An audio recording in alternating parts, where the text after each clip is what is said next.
Yeah, Dribble. Yeah, I hope you're too, sweetie. So hello again, YouTube land. This is Tribble, being shy. Okay. You want to get down? You want to get down? Come on. And this, I've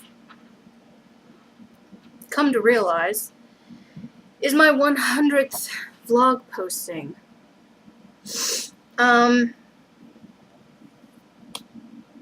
I didn't realize I'd posted that much. Like, I knew I posted often, but I've also apparently been doing this well over a year now.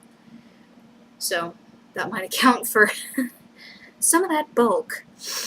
I guess that works out to about twice a week that I've been posting.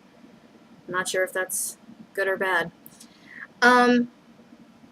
So for this one, I thought I'd try and cover some stuff that I managed to never get to in other posts. And I'm leaving my glasses on because I need to read something that I've written down before.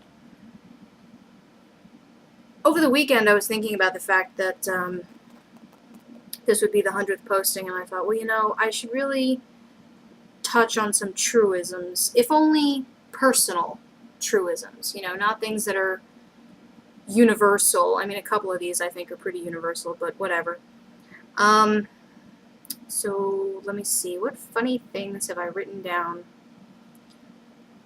Alright, from last night, we watched the U.S. delayed airing, East Coast time, of the Olympic closing ceremony, which admittedly I forgot was going on, so I missed the first hour, but I'm not all that concerned. I'm guessing I missed, like, The Who or something, because that would be karmic balance, but whatever. My husband went to see the new Batman movie, and when he called on his way home, Annie Lennox was performing. And it's been all over BuzzFeed for the last, 3-4 days, that the Spice Girls were getting back together. So, my question is this. Having watched the closing ceremony, for the most part, together last night, should I be worried exactly how excited my husband was about the Spice Girls? Because I was tweeting during the closing ceremonies, because I usually don't do that during events, but this one I just felt the need. There was just too many funny things I was trying to think of at once, and I had to get some of them out. And he was very happy. He was like slamming the desk, like, yay! You know, it was interesting. And I tweeted about it, and he actually said to me, so when is Spice World 2 coming out? And I went, oh, dude, don't go there. Don't go there. There are plenty of us who still think Spice World never should have been made. Of course, several of the people I have interactions with on Twitter who enjoy the Spice Girls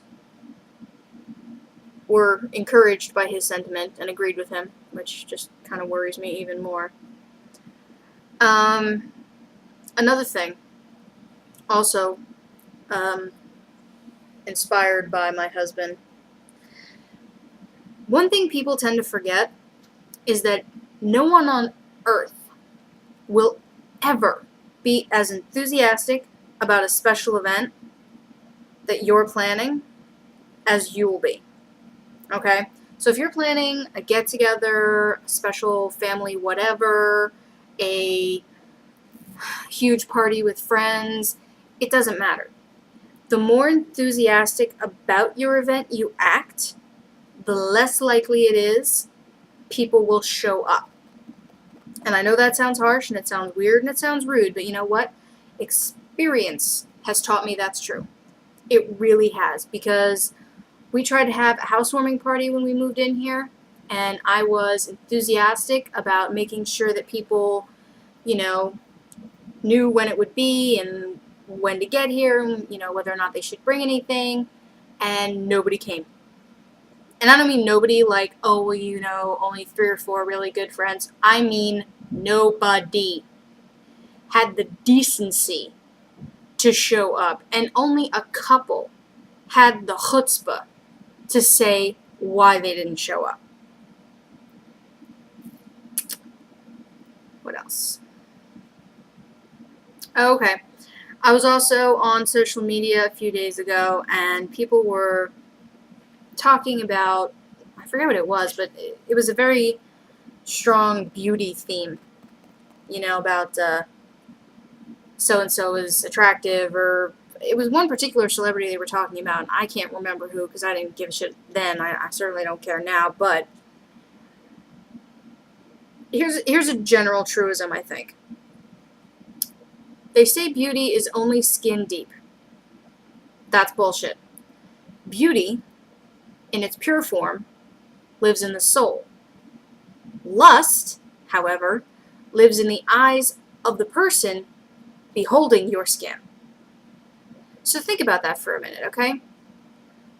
When you really stop and think, say you're in a long-term relationship, a committed relationship, or you have been,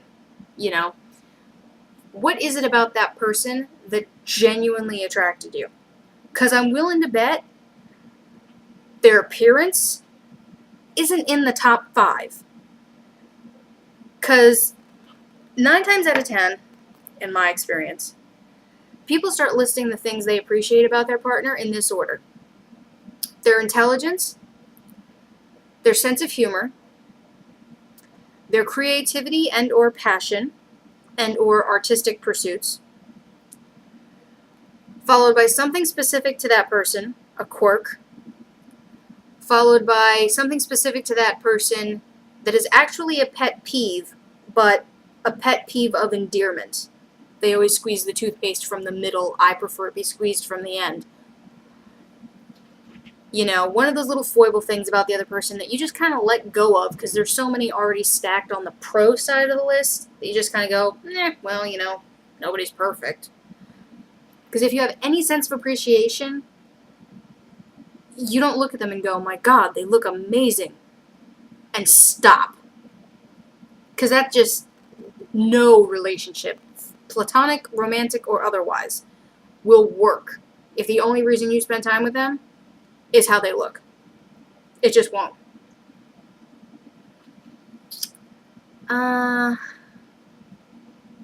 What else? Oh, okay. Speaking of relationships, here's why I did it in this order. The next 2 are of a sexually referential nature. Not personal, but referential. One is interesting, because if you have a building or a home that has funky pipes, oftentimes they break down, they freeze, they start making these odd squealing noises if you turn it too hot or you turn it too cold or you leave it running for too long on one setting. Okay, since we moved in, which is a year and a half now, our shower has had this insane habit of squealing when you leave the hot water running. As a shower, if you leave it running as the tub, it doesn't do anything. But if you turn it to shower and leave it running on hot, it's this kind of a thing that's just... But here's the thing. Even in summer, because of how early I tend to wake up in the morning, I take hot showers. I find it relaxing. But that means that every morning, I'm forced to listen to the noise coming out of our shower, which I gotta tell you is tantamount to the bitch having an orgasm. That's annoying. And I can't even say good for the shower, because it's just, if that were the case, it would be like the shower version of masturbation, really. And on that note, the last one I have written down. Show me a sane, functional person who doesn't enjoy something like masturbation, and I will show you someone who is not sane, not functional, and apparently not honest. That's the end of that list. So, what else? I am still working on canning and preserving. Sam recently got me a book all about the process. One of like several hundred that I'm sure exist. And it's good. It's funny. It's interesting. There's quite a few easy to follow recipes in it. I'm looking forward to it. Um, our first couple batches of homemade pickles turned out pretty well. I think I overdid the brine on the bread and butter pickles I made for myself because I miscalculated the amount of room I had in the jar. So I increased the volume of liquid, and it was off. It wasn't good. Um, Sam's, however, we undercalculated and actually had to make a double batch of the brine, which is fine. He says his came out well. His jar had well sliced onion, cucumber, and jalapeno and garlic in it. So he says that came out really well. I use it on his sandwiches. He's quite pleased with it. Mine being bread and butter pickles, I tend to use just for snacking to go along with, lunch or whatever. Although, to be fair, it is almost noon, and I've been up since 6, and I haven't managed to eat breakfast yet. In fact, I've just gotten back from outside and picked up breakfast, my lovely deli croissant style thing. So I need to eat. What else? In the first weekend of December, I think I mentioned this last posting, my parents are coming up. Down. They live in Maine. Down. So that the four of us can go see what I believe is the last concert in the Monkees reunion tour, which is good. I am looking forward to that.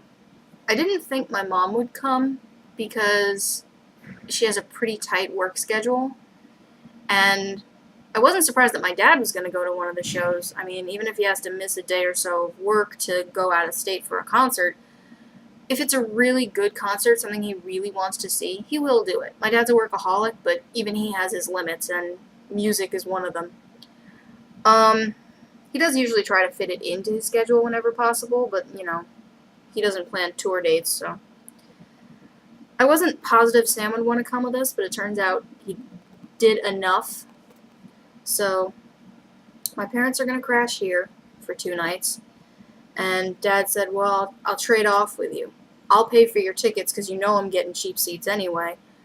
And we'll stay at your place. And that way you can show us the place and we can meet your cat and you can show us around your area. And I was like, yeah, all right, sure, why not? Oh, ow. Got a headache. So bad. Stayed up later than I meant to last night watching the closing ceremonies. I usually go to bed at like 10. I was up until like 11:30. Oh. So today, still in my head, I'm a little surprised that this is my 100th posting. That doesn't sound quite right to me, and yet in the back of my mind, it kind of does. I'm still job hunting, although I've actually hit a point in job hunting. Now, here's the thing. My husband literally falls over himself trying to be helpful, especially in my case. I don't know if that's because, in general, I have some really shitty health issues to deal with, or if it's just his nature, and in his head he's going, I have to help my wife. But either way, he really does try to do a lot to be helpful. And one of the things he does is search through Craigslist for job listings for me. Now, it's not that I'm incapable of doing it, it's that I hate Craigslist. I hate looking through that website. There's too much listed. There is not enough search parameter variation. Like, I can't narrow it down enough, and it just drives me nuts. But Sam has the patience for it, and he's willing to put the time into it, given how late he's up at night. And last night, he was looking while I was watching the closing ceremony, and he said to me, I think I'm scraping the bottom of the Craigslist barrel here, because I'm not really finding a lot of stuff. I think maybe you need to, give it a week and let some new stuff come into the churn. So, I am job hunting. I really, truly am trying to find something, and life is just kicking me in the back. Oh, about the closing ceremony last night, one last thing. There were monitors up with Freddie Mercury from a concert Queen did at Wimbledon in the probably early 80s before he died. And We Will Rock You is a fundamentally balls to the wall rock anthem. You cannot have a female singer come out, perform that song. Yes, Tribble, you're very cute. Perform that song in such a diva way, with a fluctuating flutter voice, dancing around, sticking your ass out, trying to be all sexy with the guitarist. That's just wrong. Okay? I'm sorry. That's just wrong. I have no complaints about her singing voice. I hear she has another very popular song out. But that's not how you cover Queen. I'm sorry, but it's not. You know what? Scratch that. I'm not sorry. That's not how you cover Queen. What was the other thing? Oh, apparently Ryan Seacrest was doing the commentary. And I gotta tell you, he fucked it up. I mean, fucked it up. Because I was fine with him doing it up until the point where Eric Idle came on, because he blew the surprise. I mean, fucking blew it, okay? Because the cannon tilts down. I don't know if you've seen it or not. I'm trying not to give too much away. The cannon tilts down. The guy who had climbed in the cannon as the human cannonball falls into a pit in the stage. And then 5 whole seconds before Eric Idle pops up, you got Ryan Seacrest as a commentator going, and of course the human cannonball is Python legend Eric Idle. What do you mean, of course? No camera angle has shown his face close up to the point that you could ID that that was Eric Idle. You fucked it, Ryan Seacrest. You pooched the deal, but good.